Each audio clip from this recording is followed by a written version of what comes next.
palavra essencial para a liderança é visão.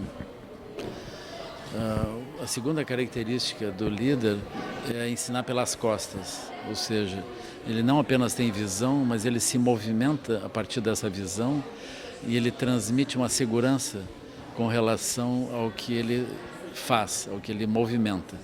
Então, é como as crianças.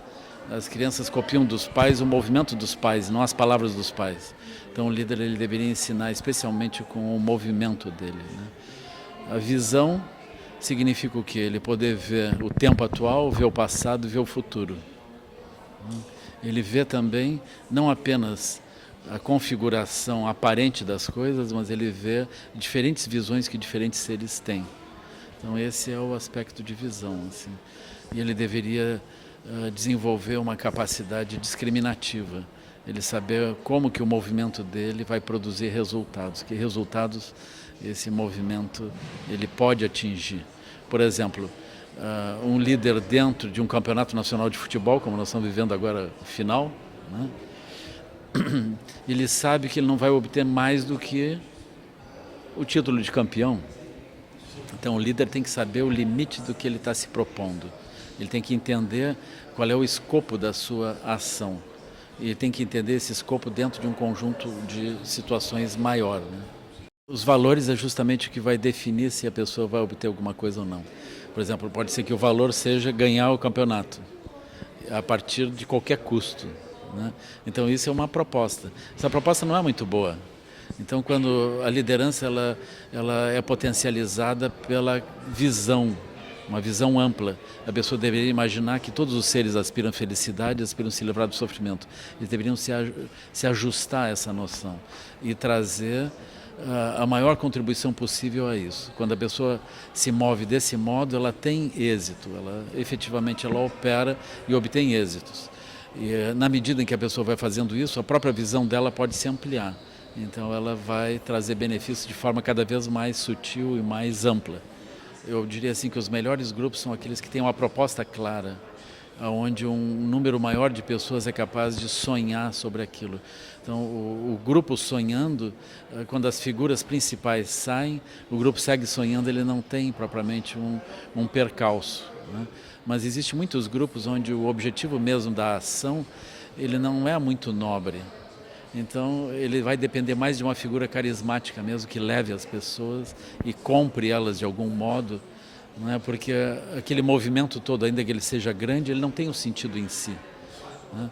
Mas quando os grupos eles tocam coisas mais profundas da nossa mente, do nosso coração, da realidade das coisas, esses grupos eles mais facilmente podem gerar processos coletivos de reflexão, né?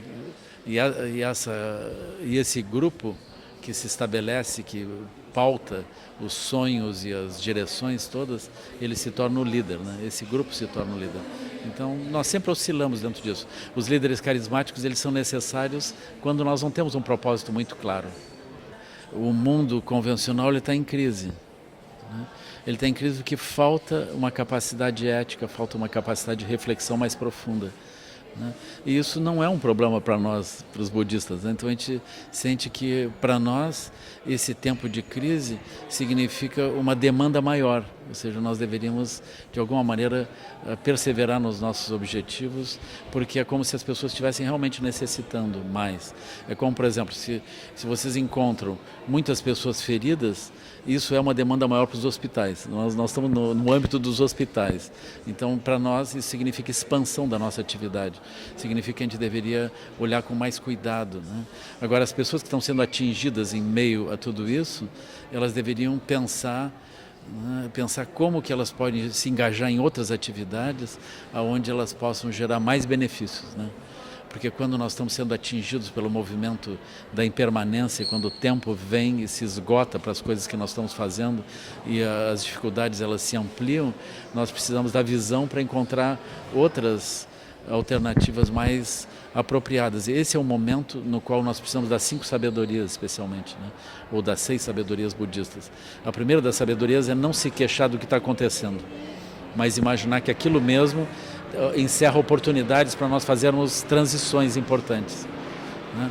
A segunda é entender os outros seres que estão envolvidos a partir do mundo deles e não a partir do nosso mundo, conseguir entendê-los nos seus mundos.